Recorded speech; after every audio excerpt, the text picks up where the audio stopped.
I want to talk about a need and an opportunity, the reason that we began. So in May 2010, there was, of course, the announcement of the upcoming NSF Data Management Plan requirement, which effectively went in January 2011.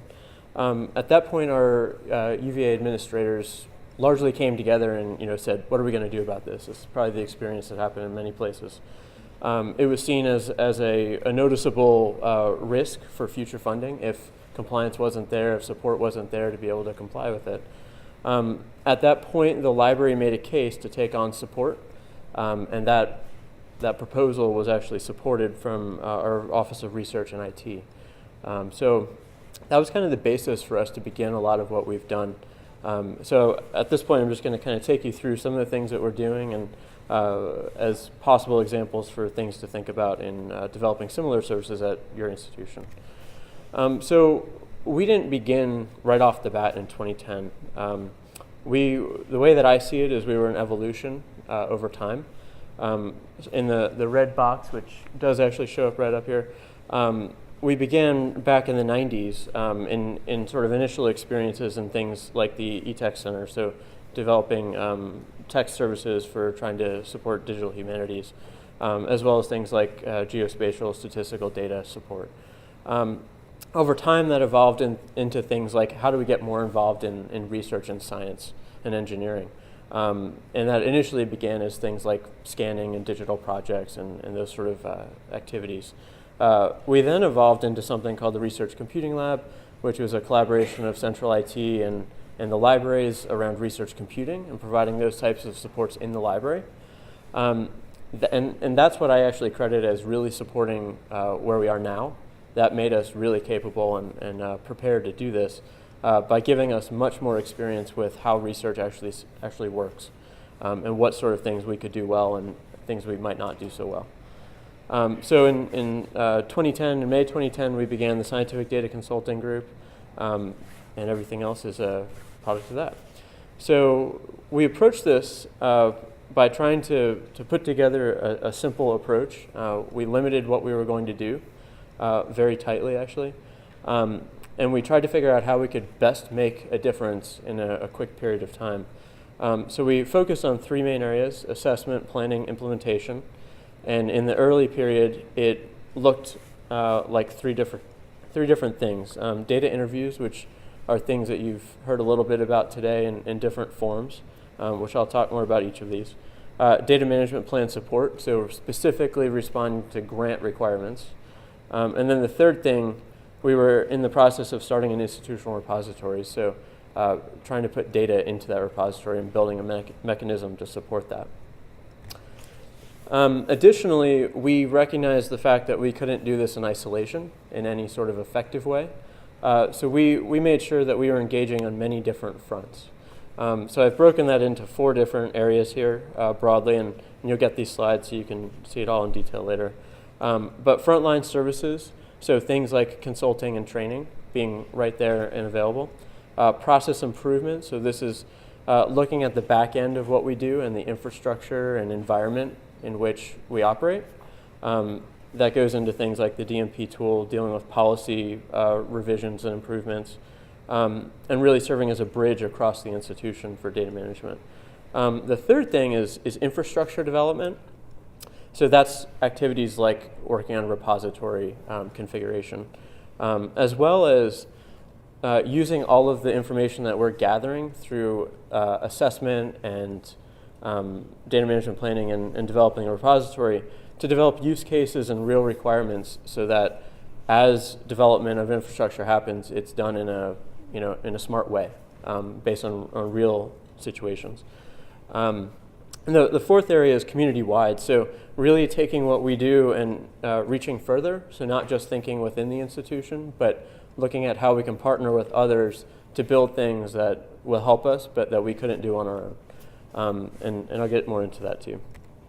So the data interviews, to start, we had 2 main goals in this area. We wanted to gain deeper knowledge of specific research behaviors. This is much like you heard this morning at UC San Diego, I think. And the second is promote our intention to provide data management support. So we sat down with researchers for an hour and had conversations. with a very specific approach. And we wanted to accomplish both of these things. We felt like this was necessary in terms of changing this culture and establishing the service. We conducted about 30 of these interviews over the course of a year and a half, across many different domains, and we did it in partnership with our subject librarians. We have a dedicated team to data management, but we also felt like subject librarians knew the people the best and often knew nuances that we had no idea about, and it would take too long for us to get into. So we partnered up on that, and I think that was a very useful approach. This helped us to identify a lot of challenges, mainly things like you heard this morning, also the balance between fully customized versus commodity and scalable solutions. People want to do it their way, but there are also reasons for doing it the other way, the scalable way. So these were tensions that we always are facing, and we recognize in many different areas. Upon doing these interviews, we realized that we were producing a huge amount of information about different areas that we could not standardize in any way. So we saw the need to figure out how to convert what we hear in interviews into something practical. So we developed this concept that we call DM Vitals, which is effectively taking an assessment and turning it into something you can implement. So the process is outlined on the top here. We conduct data interviews. We produce a data interview report, which is, this is the stuff we heard. We take that report, we make sure that it is what the researcher intended for us to hear. And then this red box area that on the right, we go through a process of coding. We match that with a framework, a sort of a matrix of best practices and requirements that we've developed. And we convert that into a list of action statements that are effectively implementation plans. This is a really boiled down thing that I could give an entire presentation on, but you get one slide today. And the last thing is we distribute that as a final report and begin the process of implementing improvements in practice. And that's our initial way of trying to improve sustainability around data management. Moving forward, the second area is data management plan support. So at the beginning of this period, in May 2010, when everybody was really excited for us to take this problem on, we were told, just go and create a boilerplate text, and that'll solve the problem for sure. So we tried not to do that. We actively resisted doing that. We understood the problem enough to realize that that was probably a very bad end game there. So instead, what we did was we began providing services that were very user-centered. We developed templates, which I think some people were probably familiar with in here. And we incorporated some question and answer approach and direct guidance just at the point when people need it.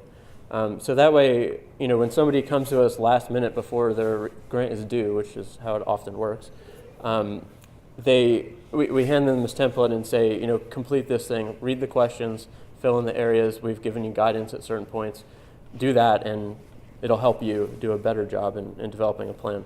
It's not the ideal, but it's helpful when people are under a lot of pressure. The thing that we really want is to focus on a collaborative development. So somebody develops a draft, they send it to us, we help them revise and improve it, and then eventually they deposit it. That ranges from within a couple of hours when it's due to a couple of weeks in advance. We, of course, prefer much more time, but we work with people. It's the reality of how things are done. So that was our initial approach, and over time we recognized that was helpful, except the requirements keep expanding. They keep getting more nuanced. We keep working with people in broader areas than we're familiar. And this is a problem that the entire community faces and not just us. So in December 2010, we ended up running into a number of other groups that were struggling with this in a similar way and had a similar mentality, and we started to develop the DMP tool. So we saw this as a means of scaling the service that we have, reaching more people, being able to provide access faster and on their time, but also developing some shared guidance and expertise around how to actually respond to these things. and develop good and meaningful plans, as well as keep tabs on what requirements actually are out there.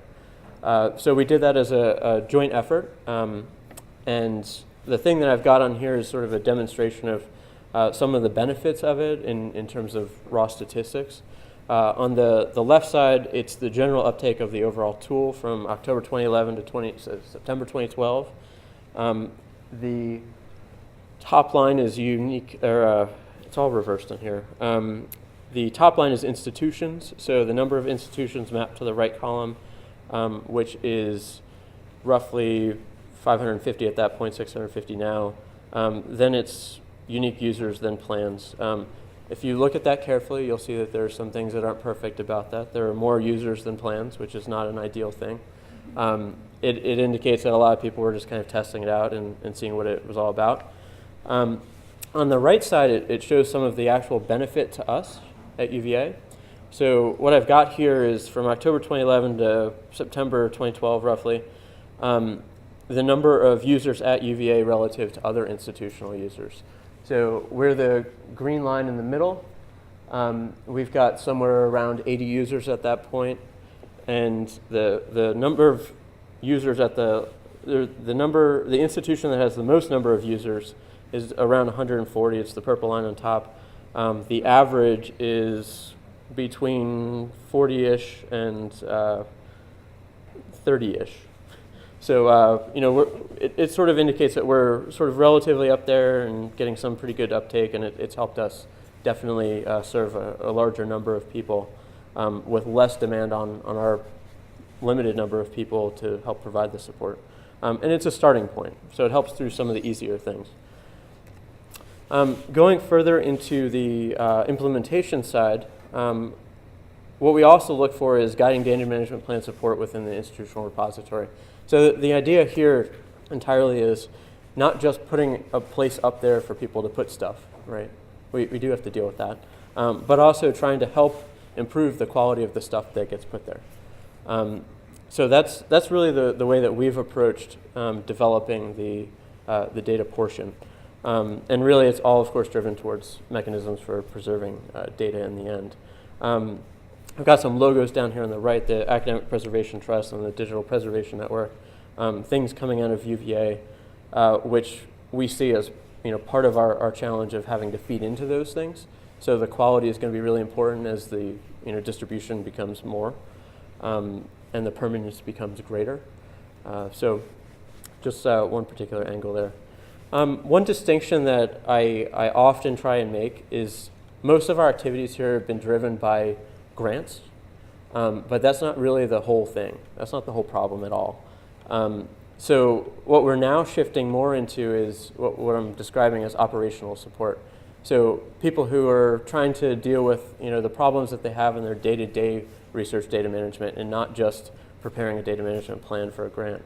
And that entails a lot of other things and a much longer and more complicated and time-intensive conversation. But we're actually starting to see a lot of people who want to do this. So that's an important thing. And I think that's a really important distinction because it's not the stick from the funder anymore. It's people who recognize that they could do a better job in this, and they see that there are people who can help them, and they're starting to take us up on that. So it's really about doing better research. We've approached this by starting to develop what we're calling a data management planning notebook. It's kind of similar to the template approach that we took, but it's structured much more around the life cycle of the project overall, or the research and not the project. So a lab, as an example, or a program, a whole bunch of different research projects combined into a program, and how people work together and the issues involved in that. So some additional things that we've been doing to try and help support the things that I've mentioned previously. I've got a whole bullet of list of things here. The first being a data rights and responsibilities guidance document. We worked with our general counsel's office for the university to help people figure out, all of those policies that are out there, what the heck do they actually mean, right? Because they're written in legal language and they're buried in places that nobody knows that they exist. And if you ask a regular researcher who owns your data, there's often a large hesitation there. So we worked to produce a document that very clearly articulated the issues, kind of like libraries would do around copyright, but in this case for data and within the context of research and within the concerns of researchers and graduate students largely. A second thing is Data Management Day. So like some other places, we had a day that was entirely filled with people talking about data management, right? So kind of like today's event, except on a campus, focused on people on that campus, a mix of graduate students and librarians and IT people and policy people and researchers and the whole range. And the whole point of that, of course, is to raise the awareness of the issues in the discussion. A third thing, this is a product of an internship, 2 interns that we had last summer, is a great graduate student data management portal. So we saw the fact that graduate students had significant needs and issues around data management, but also had different ways of approaching it, or different timeframes in which they are concerned. So we approached it and thought graduate students are largely independent, often are sort of left to their own devices to figure out the solutions to things, not always given good advice. So what we tried to do was provide a service where we boiled down problems into really simple solutions that were very contained and provide it in a do-it-yourself manner. And basically we're vetting, right? So we're saying these are best practices. So it may be out there in the public, but it may be something we create, but in both cases we're vetting it.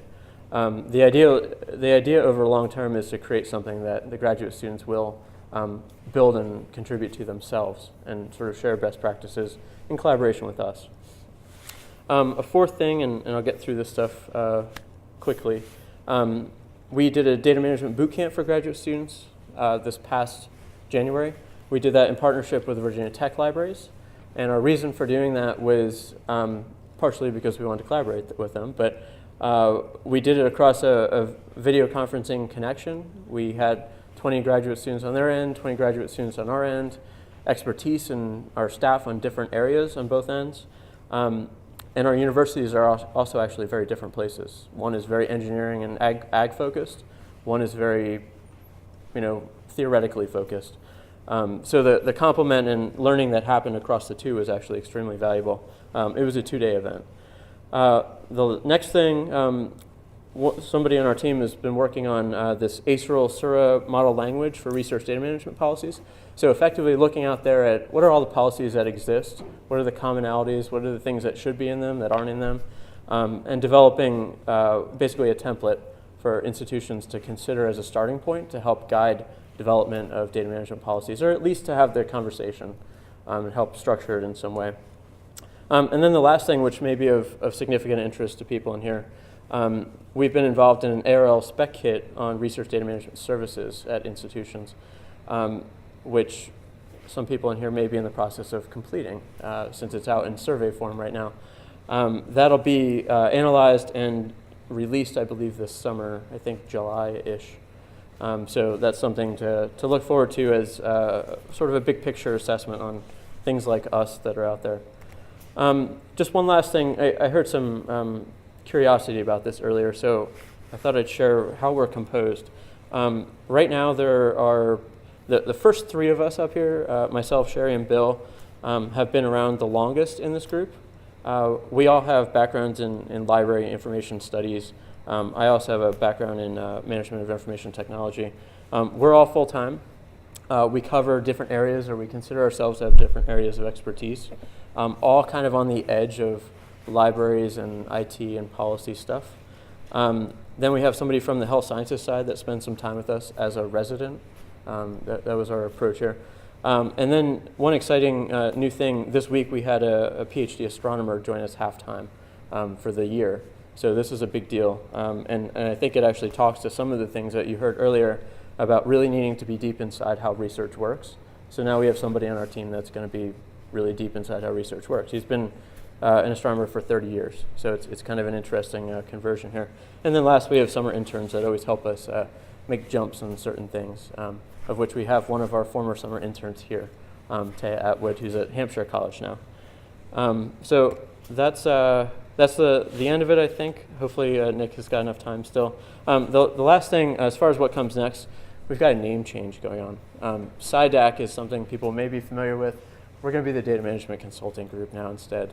I don't know what the acronym is going to be for that, but we saw a need to not focus as much on science and focus more generally. So that's kind of an important distinction. We felt like we eliminated too many people. So if you have any questions, I'll take them at the end, of course.